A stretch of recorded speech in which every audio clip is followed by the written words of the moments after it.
morning, everybody, and welcome. Thanks for coming to our session here, 1C, Freight Visualization. My name is Ed Strocko. I'm with the Bureau of Transportation Statistics. I'm the Director of Spatial Analysis and Visualization there. So I have a couple of great speakers this morning. Our third speaker, Tasso DeGraffis, had a family emergency. He couldn't fly out. So I do have a presentation. We can run through that at the end and talk about that. But I'll introduce our great speakers, and then since it's only you guys, want to introduce yourselves as well. So we'll start with Ben here. So Ben's from the University of Kentucky. He's with the Kentucky Transportation Center, a researcher there. And we heard his great lightning talk about the work he's done on some of the energy and the coal modeling there. So I'm excited to see that. I'm always happy to see maps, so we've got a lot of maps. And then Doug Scheffler from Coast Guard. Doug's in D.C. and he's a senior economist there. He's got a lot of different things he does, but he does benefit cost comparisons, economics, policy analysis in support of the Coast Guard's regulatory and standards development program.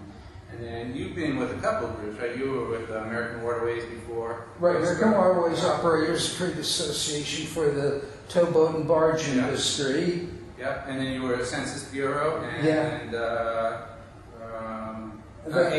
right? Right, railroads. Right. So I'm multimodal. Yes. All right, so that's us. You guys want to tell us who you want to bring to? Sorry. I'm Emily Jones. I'm with the North Carolina Department of Transportation. I'm the creative director. Great. I'm Charles Lane. I'm with Virginia Tech Transportation Institute. I did data analysis, most of it. Randy Hansen with International Dynamics. We provide traffic data to most of the DOTs across the nation, and we also support the research work on the LTV program. Great. And then, of course, we have Brittany with us. Hi, Brittany from TRBVIS. I wrote the show. You're in charge. Yes. All right, so Doug, we'll turn it over to you. Okay, good. Intimate group, going to be a little bit informal then. If anybody has any questions, comments on the while I'm talking, raise your hand or yell, or we'll get this rolling. So, agenda for today. First, I want to talk about U.S. Coast Guard, its missions to set the maritime context. I'll explain the problem we have of putting the freight data in a total context of waterway activities. Our solution was to develop a port activity score, and then from that we can develop scores on freight intensity, or maybe a more accurate name would be freight impact, and then do analysis of the visualizations that came out of the activity score database, briefly talk about the next steps of what we want to do with this activity score, and then wrap it up. So first we'll take a look at the Coast Guard. Coast Guard is the nation's multi-mission maritime military agency. Our missions include maritime safety and security, management of the waterways, and protection of the marine environment. When it comes to ports, they're an important focus of Coast Guard activities in terms of regulations and policy, and then also response to events within waterways such as accidents, bridge strikings, pollution. So you can see we have a wide portfolio. To get a better understanding of what's going on in the waterways, not just also the waterways, but as Ed pointed out with my background, what are the modal connections? So a container comes into a port, how does it make that connection to either the pipeline, highway, or rail mode? And the better we can understand that, the better we can make our analyses and a better management of the port. So we set up a supply chain project. targeted at the ports within the top 25 metropolitan statistical areas. We also added Port Fourchon in Louisiana because that is a major center of offshore activity.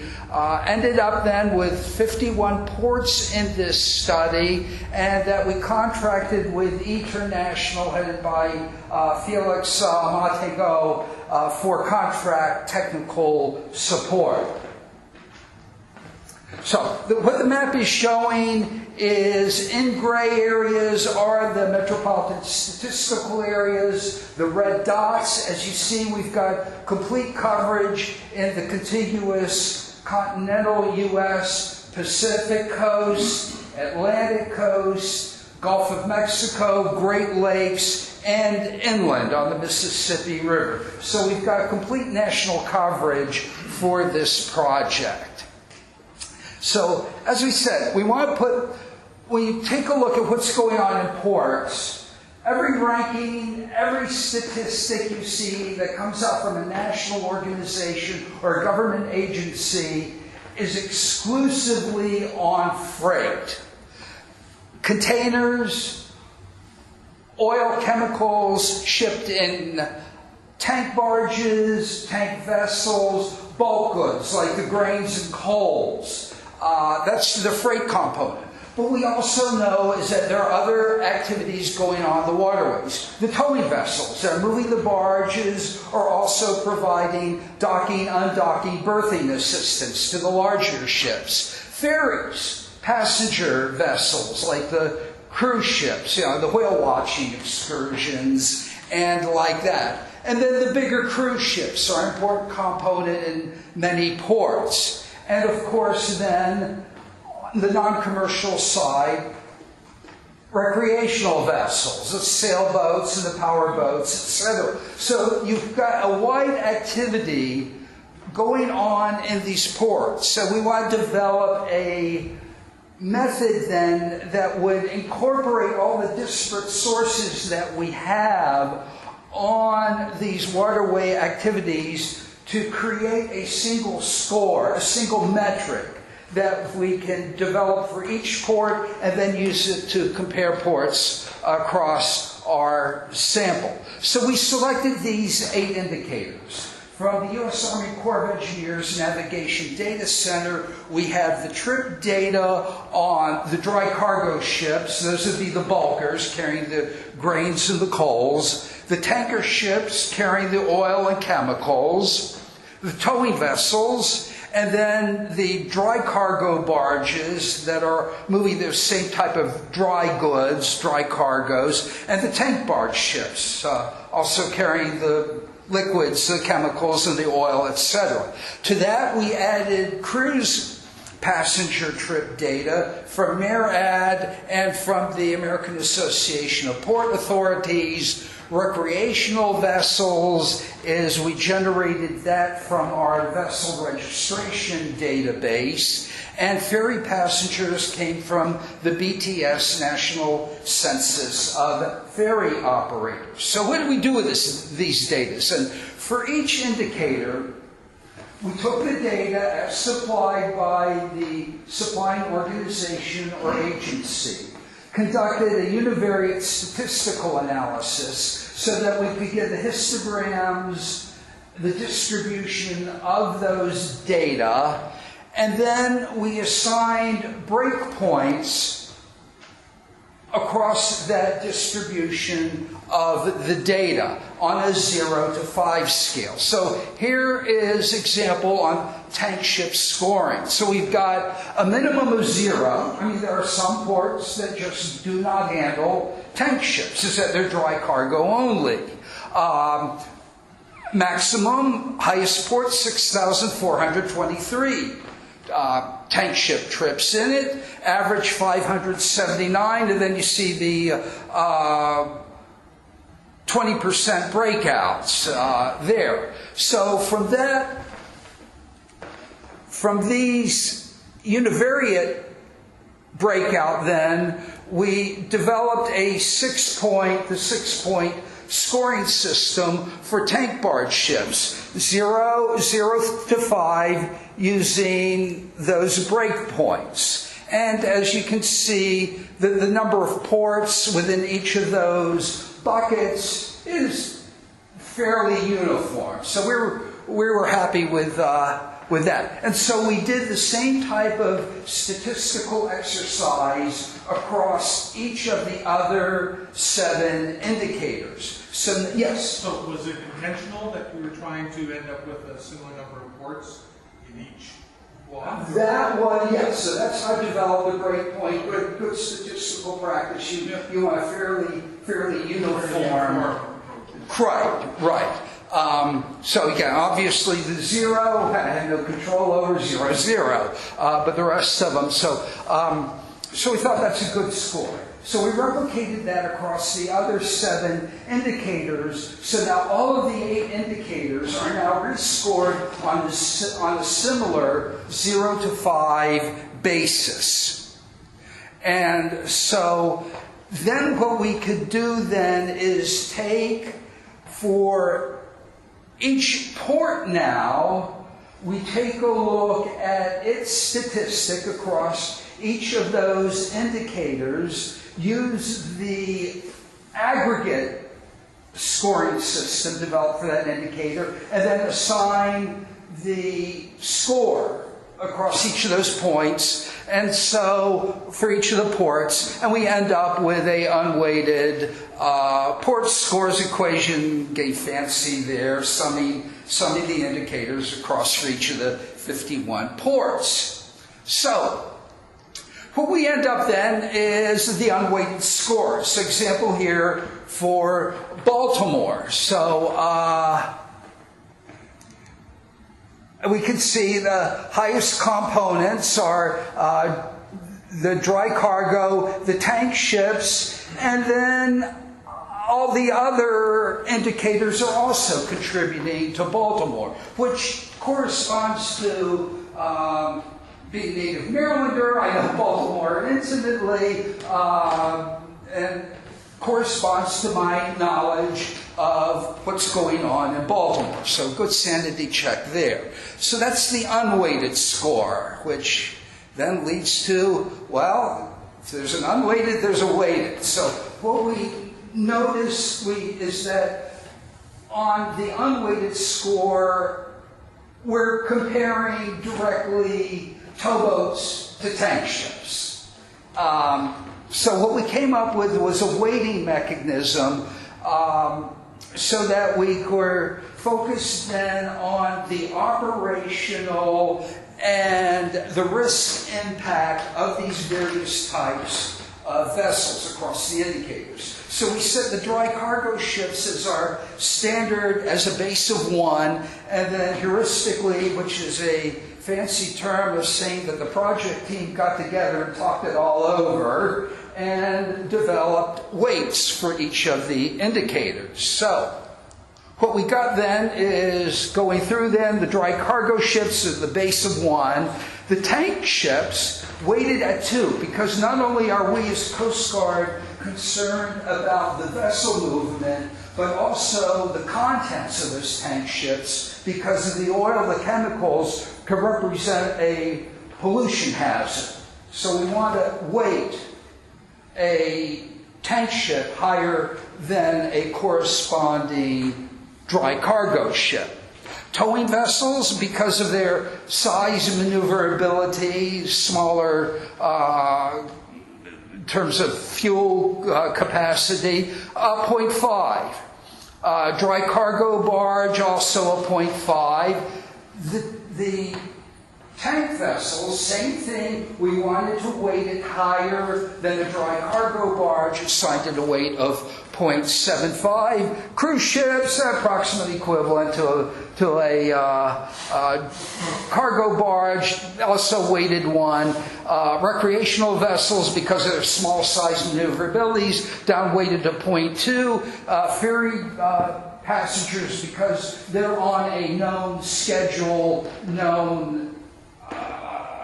their travel patterns are known, and they're smaller, we gave 0.5. So If you don't like it, don't like my rates, you can put your own in. So I don't want to argue that. So anyway, so then going back, we developed then a weighted score using the similar methodology, and then multiplying within each port, multiplying each indicator by its corresponding weight. So, and then you sum up across the indicators to get a weighted score for each port.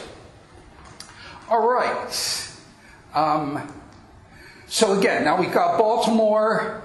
Can see what the weighting does is that the tank ships are now the most important weighted category at 4, and then the smaller vessels get down weighted accordingly. So, and then we end up with a score of 12.7 weighted, which compared to the unweighted of 14.7.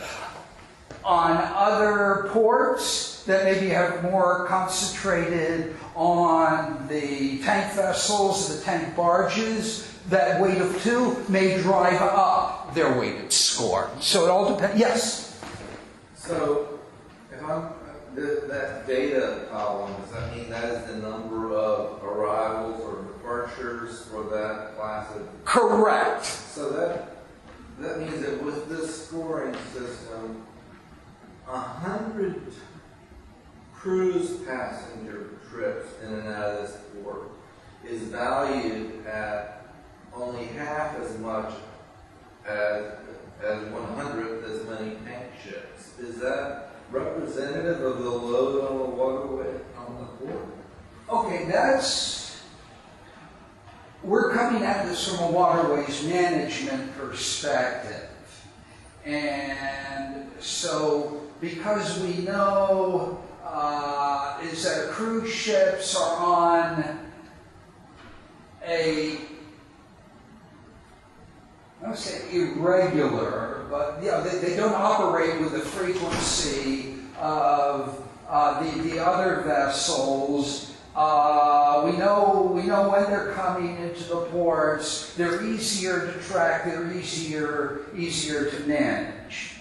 Now, if you want to take, we could rebase the entire weights based on an economic value, and you take the same methodology and apply whatever interest you have or any other metric you have in order to rescale according to your own projects, whether a particular project or whatever perspective you're bringing into the analysis. So your point is that even though there are 2,000 times as many cruise ships coming in and out as tank ships, the cruise ships, they do that all the time. Right. Because their schedules are known, the paths are known, and so it's not a big Whoops. problem. Well, it's also is that metric is number of passengers. It's not the number of boats. Not the number of boats. Because I couldn't get, we tried to look at trip data to make it comparable. We couldn't find it uniform across all the ports. The one we get was the passenger. So that's what we did. So we're not making it equivalent, is that we're scoring it on a similar 0 to 5 scale based on the metric we have. Okay. So that's Baltimore. So what we have showing here on the graph then, I didn't note it, but corresponding to what our keynote speaker talked about was using the graphs as ranking. So I don't have my, so what we got there? Houston, New York, New Jersey, what's the third? New Orleans, Corpus Christi, South Louisiana, all major, the top ones are the all major freight ports that you see on any freight rankings. And then down below, we see things like Tampa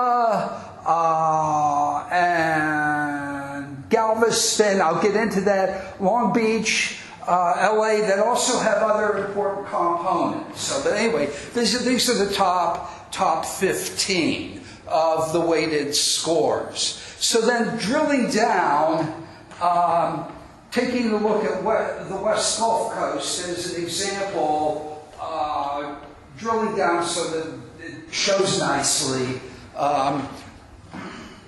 So looking around here, we see Houston 24.9, New Orleans 23.4, Corpus Christi, etc. Trailing are the smaller Louisiana ports, Port Arthur, and Beaumont on Texas, with the red dot in proportion to the score, giving the visualization as to which ones are the most important. So we can drill down then, so that we can drill down, we can go back to the data and create another score. We can combine the freight activities of the barges, towing vessels, and the big ships, freight ships, as a freight group, and then the others, the crews, the recreational vessels of the ferries passengers, as a passenger group. So I can have the two groups, combine it all together will then add my total activity score. So weighted in, if we go then to each port, then we can use those group scores, those aggregate group scores, to devise a freight intensity or a freight impact score by dividing the freight activity score by the port activity score. Same thing with the passengers then, and then we end up then with the two freight plus passengers going to equal a 100%.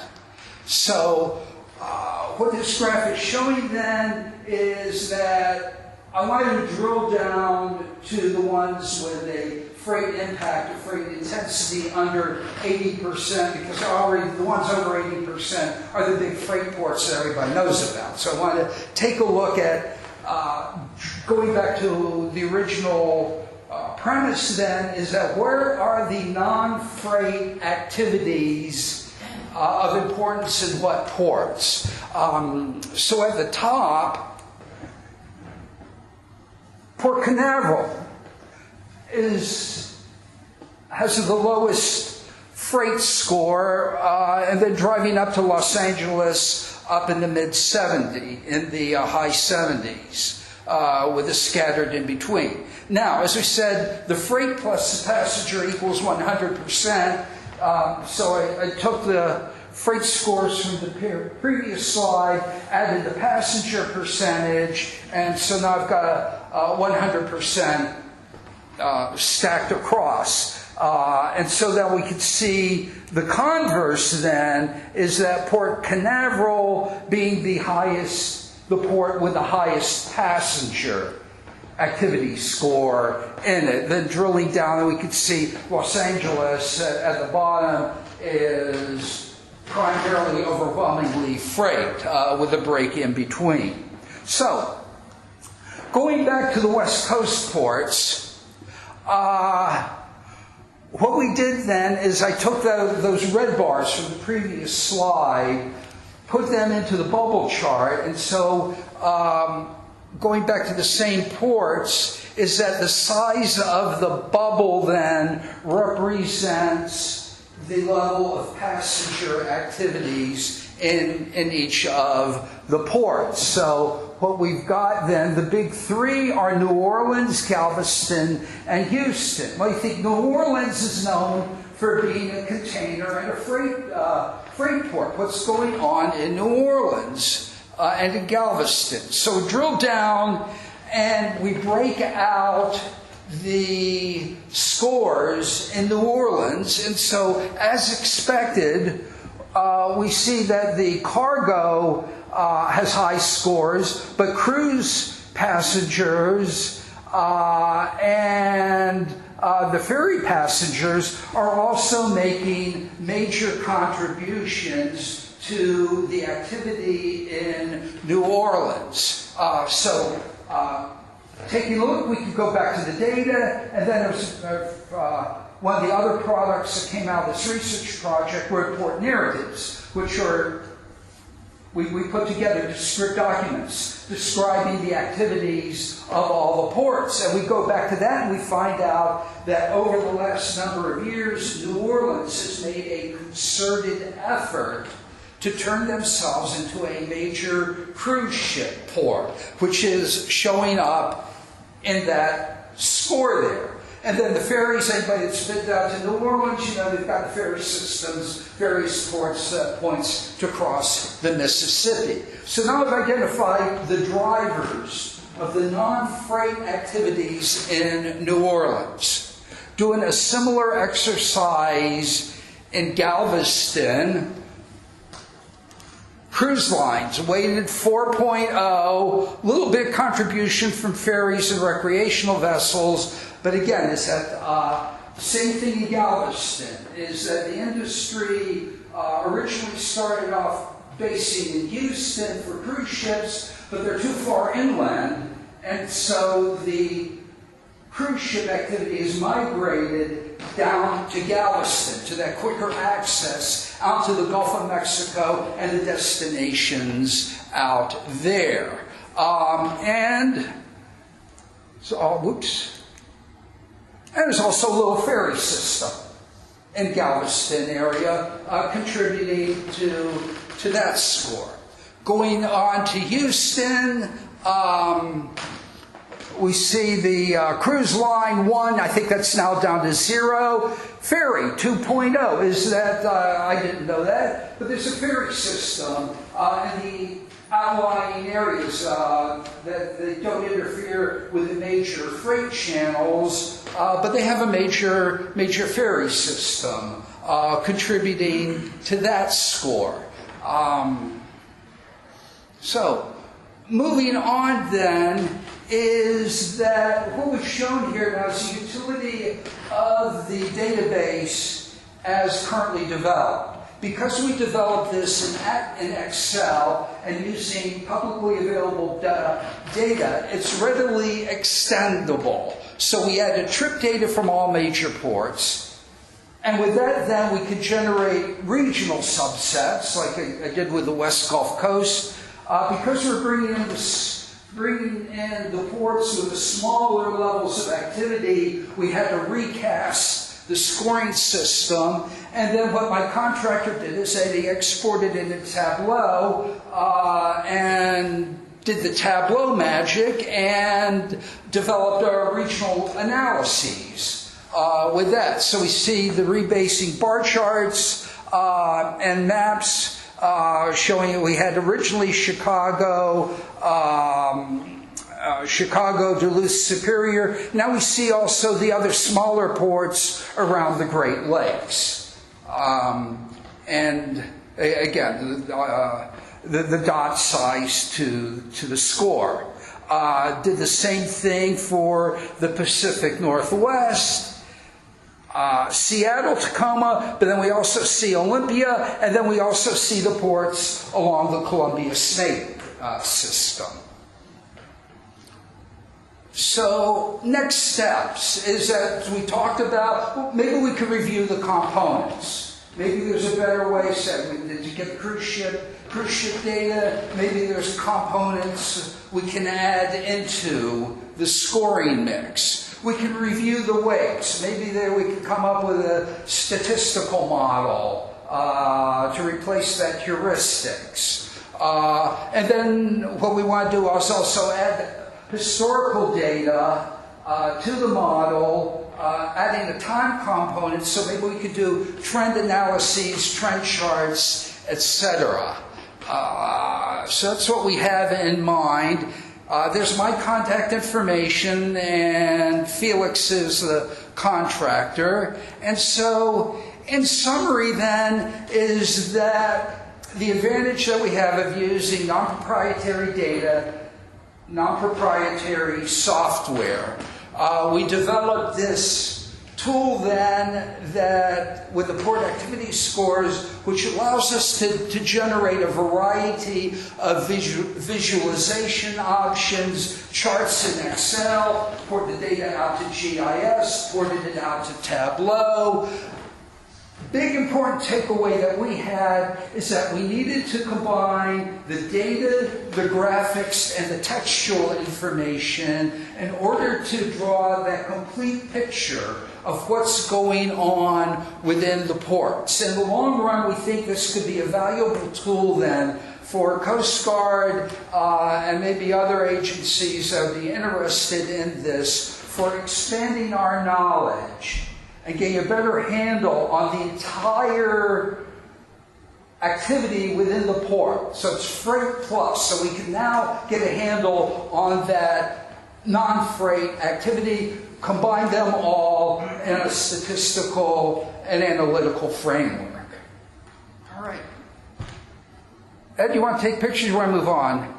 Take questions. Or Yeah, we have a small group. We'll take a couple questions before we go to them. Definitely. All right. We I can. just one or two before you go. Yeah.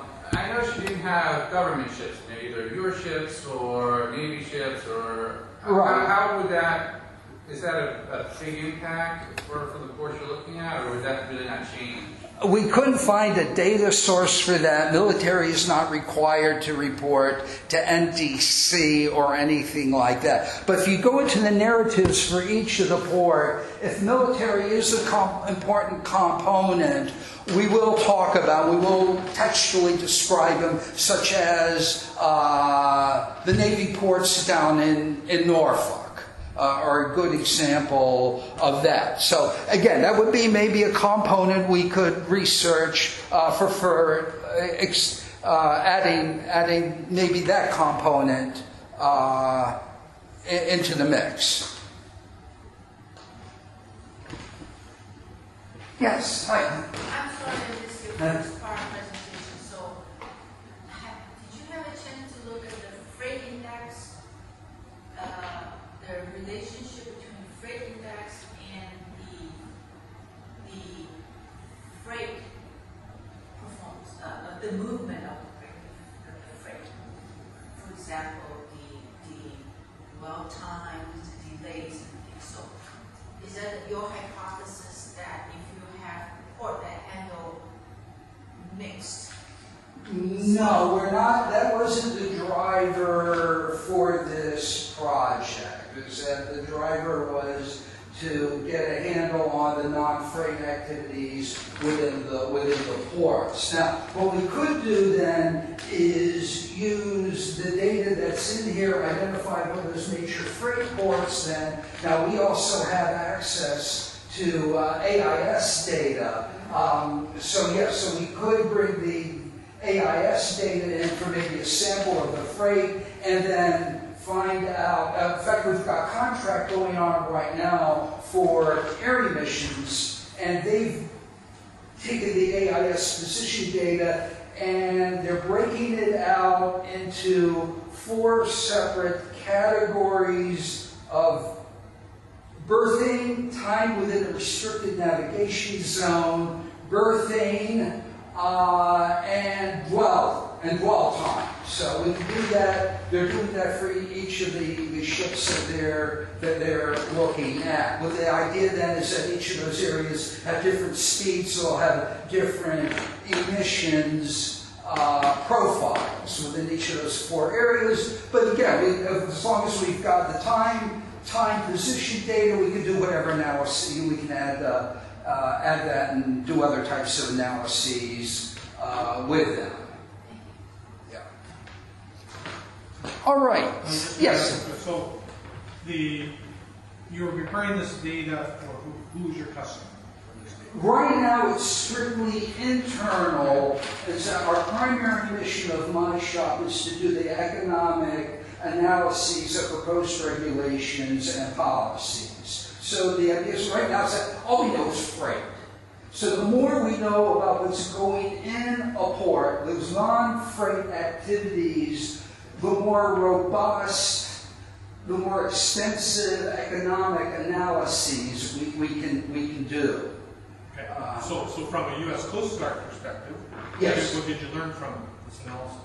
As I say, what we learned from analysis, the New Orleans was a good example. As I knew there was ferry activity, or I'd written on the ferries. I knew they were doing cruise ship, but I didn't know how extensive it was, and that from an activity basis, I'm showing that it's making a major contribution to New Orleans waterway activities, which would then for doing a port policy or port regulatory, we could then come in and say, hey, wait a minute, what's going to be the impact on those non-freight? And those, we can take a look at those ports that have that highest non-freight scores in order to guide those analyses. Okay, good, thank you. Thanks, Doug. All right. That's all. Thanks, Doug.